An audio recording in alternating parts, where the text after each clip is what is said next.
Something pretty big just went down. Apparently, this YouTuber has been sued by Apple for stealing iOS 26 secrets from one of Apple's employees. Apple was claiming that Jon worked with another individual to access a developer's iPhone without permission. They're claiming that this dude, Jon Prosser, worked with another individual to access a developer iPhone without permission. Whenever you hear about huge companies, they get sued all the time for little things here and there, but rarely do you hear about a gigantic company like this suing an individual. So Apple filed a lawsuit against Jon, and they accused him of leaking confidential details about iOS 26 ahead of their official reveal. Apparently, Apple said that Prosser obtained early access to the software by working with an Apple employee named Michael Ramacciotti, sorry if I'm pronouncing that wrong, who allegedly accessed a developer iPhone without authorization. The device reportedly contained unreleased versions of iOS 26. Apple says Mr. Michael used FaceTime to stream the device's service to Prosser, who then recorded the video and used it to create leaked content for his YouTube channel and social media accounts. A video posted in April offers a first look at Apple's liquid glass redesign when the next version was still thought to be iOS 19. When it was revealed during WWDC in June, Apple rebranded it to iOS 26. So I assume the video that was, talking about the leak is obviously probably this video right over here. People are even leaving comments recently saying who's here after he got sued by Apple. And there was apparently a quote in this video that was mentioned in the court document. Let's go ahead and listen to it. So of course, it's early, and Apple does a lot of clever hiding. Let's say you're an Apple engineer. Some elements of the OS are forked off into separate teams to prevent a full build from being in your possession, which is also why we never really see iOS leak early. Some of the elements are especially hidden, not from you, but maybe from prying eyes while it is in your possession. Make note of that. That's going to be important in a couple minutes. But yeah, so people are pretty split about this. Some people are on his side. Some people are saying he actually got a dude fired. Obviously, this is super early into everything that's happening, so I'm still trying to gather all the details. So for the lawsuit, Apple wants a jury trial, monetary damages, and an injunction preventing Prosser from sharing or profiting from any further leaks. Apple demands the return or destruction of any confidential material related to the software. Court documents suggest the leaked iOS 26 footage may have revealed only a fraction of what was on the device, which contained, quote, significant additional trade secret information. In a public statement, Prosser denied Apple's version of events. He claims he did not plot to access anyone's device, did not know how the information was obtained, and did not possess any passcodes. He said, for the record, this is not how the situation played out on my end. He said, luckily, I have receipts for that. I did not plot to access anyone's phone. I did not have any passwords. I was unaware of how the information was obtained. Looking forward to speaking with Apple on this. The time for talking might be over. I think they're just gonna go straight with the lawsuit now.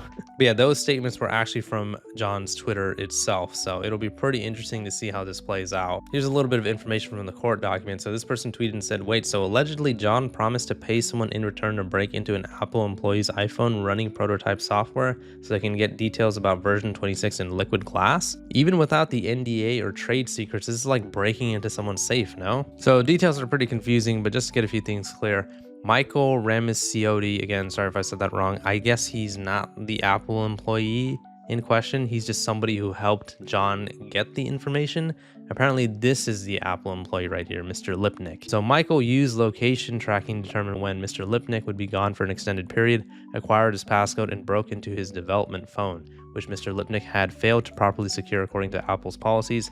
As he detailed in the audio message, Michael made a video call to Mr. Prosser and showed iOS on the development iPhone.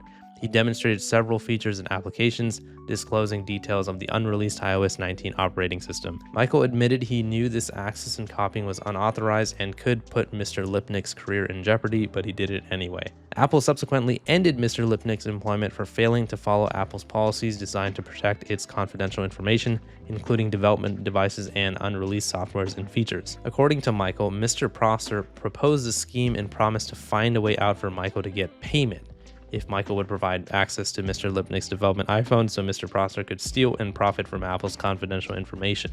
Michael acknowledged that Mr. Prosser recorded the video call with screen capture tools.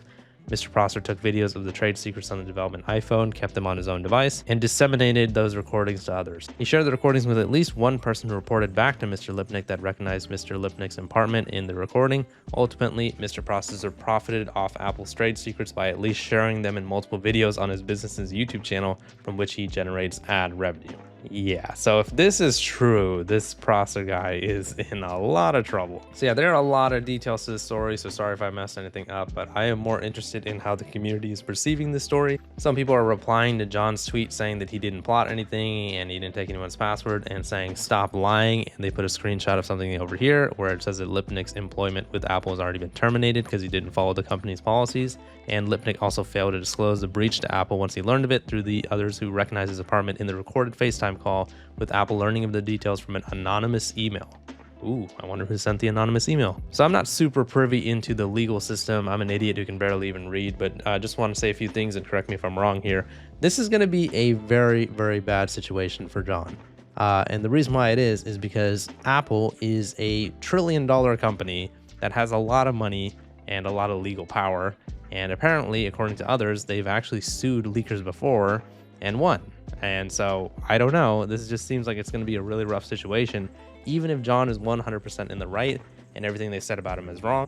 Just through the process of court and lawyers and, you know, the court hearings and stuff, that's going to cost a lot of money, man. At this point, I don't even know what's true or what's false because, like I said, this is just all super new. This pretty much just happened and the news broke in like less than 24 hours. But like I said, this is a pretty serious situation, not in terms of what was leaked. I mean, I honestly don't think it was that big of a deal, but remember, you know, these companies spend billions of dollars on their updates and processes and advertising and stuff. So when somebody leaks it, allegedly, of course, I can see why they would get into a lot of trouble. It's weird because this is one of those things that was actually a lot more polarizing than I thought. Usually whenever a YouTuber gets sued for any reason by a big company, the community kind of rallies behind them and says, you know, this is some bullshit, hopefully everything gets better, and, you know, people kind of have that like fight the power mentality, which I get. For example, I know I've seen this guy before, Roberto Blake. He's a YouTuber himself, and he said that claim is grossly exaggerated on their part, and the leaks are immaterial to their sales and brand. And it seems like some people are against him. I mean, he's kind of getting a lot of tweets that are kind of like criticizing him that are getting a lot of likes. Paying for a stolen leak at the expense of someone's friendship and job is fucking insane. I feel sorry for Lipnik, honestly. Yeah, he wasn't 100% innocent in this, but he's going to struggle to get hired anywhere else. His career is practically over.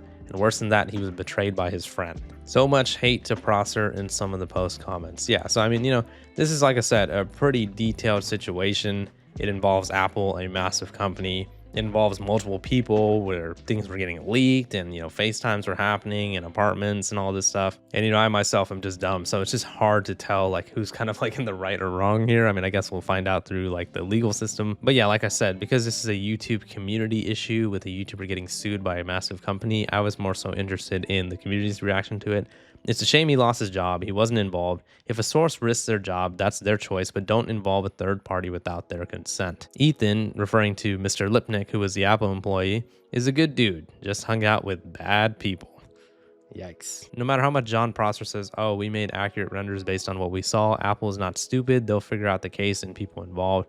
Ethan got screwed over. Now, Jon did provide some text messages, which I do want to go over with you guys. I mean, obviously text messages are easy to fake and, you know, they could mean anything, but he did actually show some messages. So something got sent to him and he said, how the hell did you get this, LOL?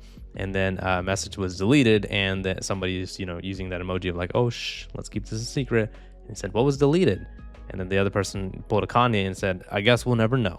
And he said, what? God damn it. But we're 100% sure this is legit material. Yes. Oh boy. Okay. Trusting you blindly, LOL. Well, I mean, you're not entirely blind here. Any info I've given you within the last year and a half has been correct, and then the text gets cut off. Literally, everyone is happy this is happening to you. Oh my God. I'm no lawyer, but it feels like you shouldn't be posting much on this topic right now. Yeah, I don't know. I mean, like I said, I'm not too privy to the legal system. I don't know what he should be doing, shouldn't be doing, but like, it's just kind of weird. I mean, this whole situation seems very, very detailed and interesting, and I feel like this is going to have a lot of twists and turns. I just know that Apple doesn't play. Like, I know they don't play around with this type of shit. Apparently, they have went after leakers before. It seems like it's going to be really, really bad for him. I hope he has the money to kind of lawyer up here. I mean, he does seem to have a decent-sized YouTube channel that does get a lot of views, so he should have a decent amount of money to kind of like deal with the situation, but it's Apple that he's going against, so yeah, I don't know. Maybe Apple's just going after him because he keeps saying that, you know, parts of Apple is terrible. I'm kidding. But yeah, this seems like a really, really rough situation. I'm sure there are more details that'll come out about this story as the days go on. But like I said at the beginning, it's not often you hear about a YouTuber getting sued by a company as big as Apple. I've heard about YouTubers getting sued before. I mean, hell, I was, threatened with lawsuits before too. You guys know the whole story. But Apple themselves, yeah, that doesn't happen too often. Let me know what you guys' thoughts on the situation are in the comments. Do you guys think that Jon is guilty? Do you think he's innocent? What do you guys think about the other two people involved? Mr. Lipnik, Mr. Michael? What do you guys think? Please leave a like on the video if you enjoyed it and subscribe for more. See ya.